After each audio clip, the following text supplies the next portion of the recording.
The security forces were always going to break up the anti-government demonstrations in Caracas. It wasn't a matter of if, but when they started to move in.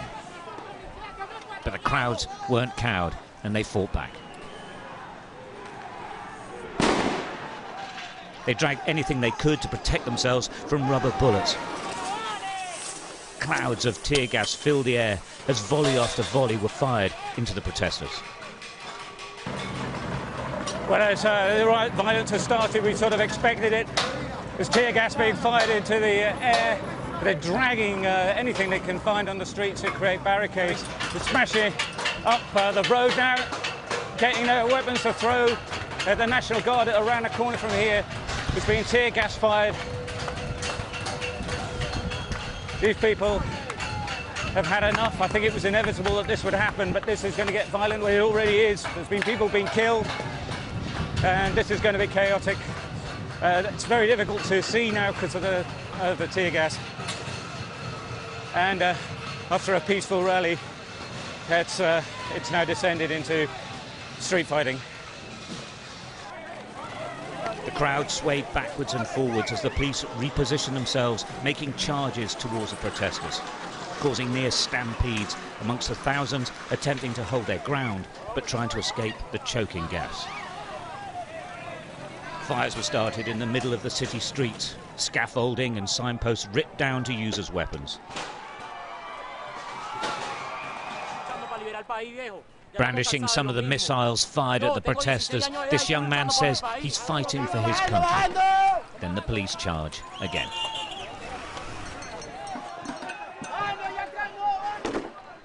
It was always going to be like this. President Maduro is under pressure, but with the military and police still on board, he has formidable power. But there is people power as well, and they defied government intimidation to take to the streets in numbers unseen here for years. From all over Caracas, they came in their hundreds of thousands. The streets of the city's downtown filled with throngs of people, jubilant that after waiting for months, even years, to gather again like this, they finally had.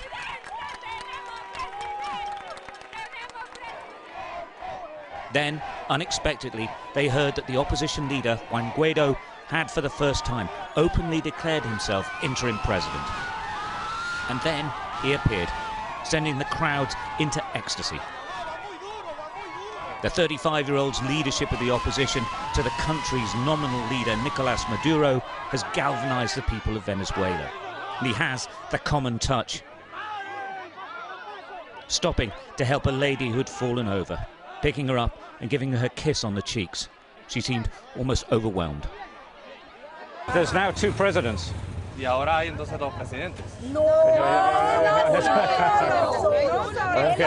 Speaking about the situation in our country. Yeah. Nicolas Maduro, you know what I'm talking about? Nicolas Maduro is not the really president of our country. It's a dictator. Yeah. Now we are trying to change the situation in our country because we don't have services, we don't have food, we don't have freedom. We don't have freedom, we don't have humanity help. Guaido's team insist he's the legitimate leader. Juan Guaido is formally the president designated in Venezuela, the legitimate president in charge. And we expect now that the democratic governments of the world will recognize Juan Guaido as a legitimate president. That's the next step. Despite widespread international support for the opposition takeover, a backlash seems inevitable. They're building barricades on the streets again. They won't hold them for sure. How the opposition holds the momentum for change here is just as tenuous. Stuart Ramsey, Sky News, Caracas.